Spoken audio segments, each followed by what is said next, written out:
Hi guys, welcome to Library Land. Let's continue on with Stargirl. When we left her off, Susan, we should call her now, had just given her speech at the oratorical contest and seemed to blow the audience away. So let's see in chapter 29 what are the results of that contest. Chapter 29. She won, as she said she would. The silver plate they gave her twinkled like starburst in a galaxy of flashing cameras. Two TV crews washed her in lights and interviewed her backstage. Strangers mobbed her, citizens of Phoenix gushed, telling her that they had been coming to the contest for years and never had heard anything like it. Schoolchildren thrust programs into her face for autographs.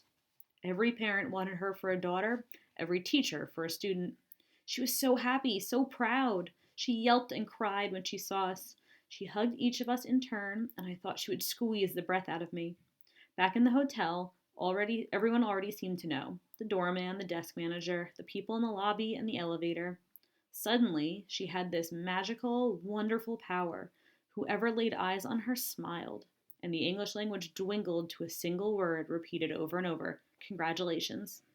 She walked, we floated, around the block to burn off our excess energy. Back at the hotel, we were invited to the nightclub, even though Susan and I were underage.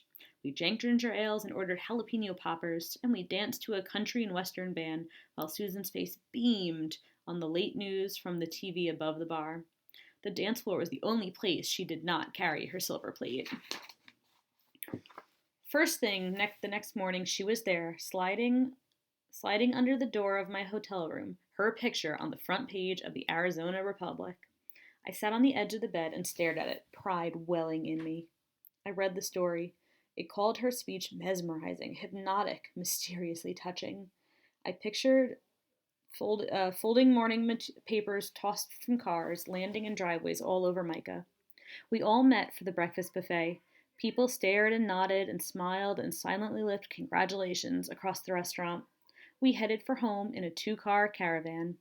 For a while, Susan was her usual chatty self. She put the silver plate on the front seat beside Mr. McShane. She told him that it would ride with him for the next 10 whole minutes, and he could touch it all he wanted. This was his reward, she said, for telling her about Moas. As soon as the 10 minutes were up, she took the plate back. As we drew nearer to town, the chatter subsided and finally stopped. We rode the last miles in silence. She took my hand. The nearer we came, the harder she squeezed. When we hit the outskirts of town, she turned to me and said, "Do I look okay?" I told her she looked great. She didn't seem to believe me. She held up the silver plate and studied her reflection. She turned to me again and looked at me for some time before she spoke. "I've been thinking. This is how I'm going to do it. I'm going to hold the plate myself, okay?" I nodded. Until they lift me on their shoulders. Then I'll give it to you. Understand?" I nodded. "So stay next to me every second. Crowds can separate you, you know. They do that. Okay?" I nodded. Okay. Her hand was hot and sweating. We drove past a man in his driveway. He was dipping a large broom-like brush into a pail and painting the asphalt with black sealer. He was bent intently on his work in the noonday sun, and somehow I knew at that moment what would happen. I could see.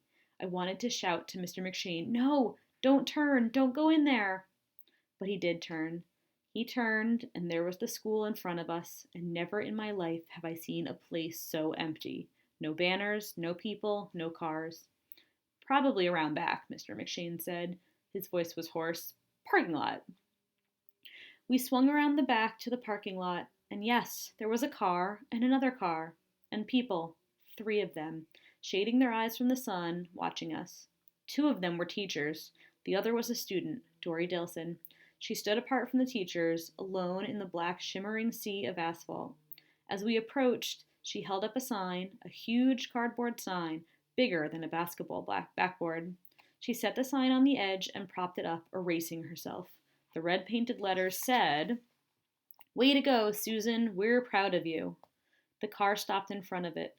All that was left to see of Dory Dilson were 2 sets of fingers holding the sides of the sign. We were close enough now to see that the sign was trembling, and I knew that behind it, Dory was crying. There was no confetti, no kazoos. Nothing cheered, not even a mockingbird. Aw, that's so sad to hear that no one showed up to welcome her home. All right, Stay tuned for chapter 30.